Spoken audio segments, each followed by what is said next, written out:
Hi, and welcome to Teaching Tip Tuesday, brought to you by the Center for Inclusive Teaching and Learning at UWSP.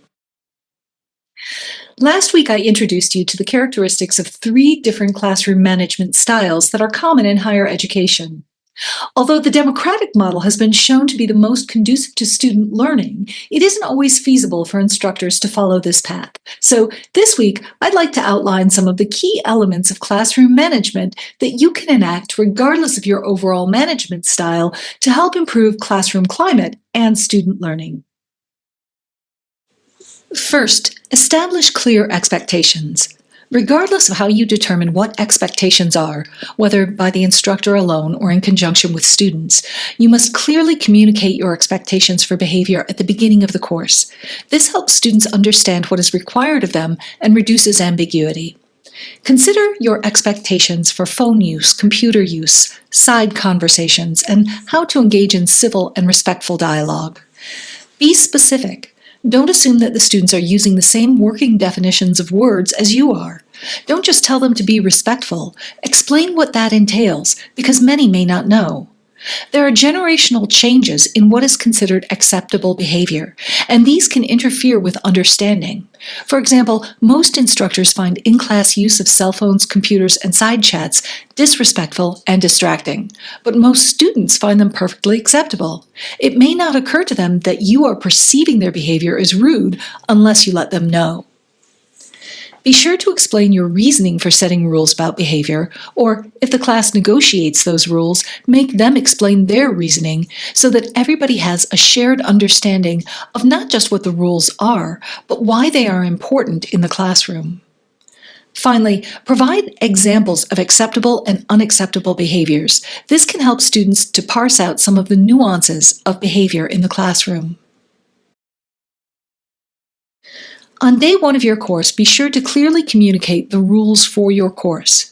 Whether laid down by you or negotiated with students, things to set forth include your attendance policy, your expectations for academic integrity. This would include what you expect from them, such as doing their own work, following course rules, and what you will provide to them because of your integrity. For example, impartial grading, supporting learning, extending trust until trust is broken, honesty, respect, etc. CITL has some great resources on academic integrity available on our webpage, and we invite you to check them out. Be clear on your policy for generative artificial intelligence use and why it is in place. Articulate your policy on late and missed work, again explaining why your policy is in place. Indicate your preferences for how students should communicate with you, and clarify the rules that apply to you, such as extending respect and trust to students, grading within a set time frame, or a time frame for response to communications. This way, the students understand that the rules are not just one-sided. Students are often confused about what instructors expect from them with regard to academic performance, but this can also be clarified on the first day of class. Be sure to stress your course learning outcomes and how you will be measuring student achievement of those outcomes. Be sure that what you're assessing is what you're teaching, and that it all aligns with those desired learning outcomes, because it's inherently unfair to students to grade them on things that you have not taught them. If participation and work improve the grade beyond simple achievement of the learning outcomes, make that clear too. Finally, consider your assignments and exams. For each of these, you should always include a transparent statement of the purpose of the exercise. Is it skill building? Is it how you're determining whether they've achieved a learning outcome? Making sure that students understand how assignments and exams are aligned to the learning goals in your course will help them understand why you expect them to do the work and why you expect them to do it in a certain way. Always provide clear instructions. Just as students need to understand why they're being asked to do work, they need to understand what work they're expected to do and how they are expected to do it. Finally, be transparent in how you intend to grade or score their work. The best practice is to provide a rubric that details expectations for performance and what level of performance will result in particular scores. This gives your students a target to aim for. Even if your main content delivery system is traditional lecture, it is good practice to include some active learning exercises in your class. These activities help your students process and apply new content in a supported environment, often providing retrieval practice while honing important social skills. You can incorporate think, pair, shares, group discussions, problem-solving activities, case studies, and peer teaching to increase student engagement and participation, and to provide students with increased opportunities to process information. Provide specific and timely feedback. Give students specific constructive feedback on their work promptly. A person can't fix a problem until they know it's a problem. Constructive feedback helps learners to make the most gains in their zone of proximal development. Foster positive relationships.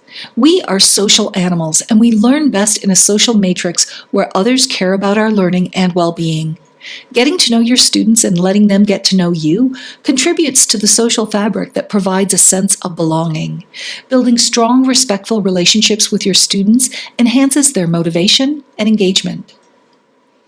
Use behavior-specific praise. It's easy for instructors to fall into the habit of punishing malfeasance, and only punishing malfeasance. Although there should be consequences for breaking rules and breaching the social contracts of the classroom, fear of punishment doesn't really do much to encourage the behaviors that we want to see.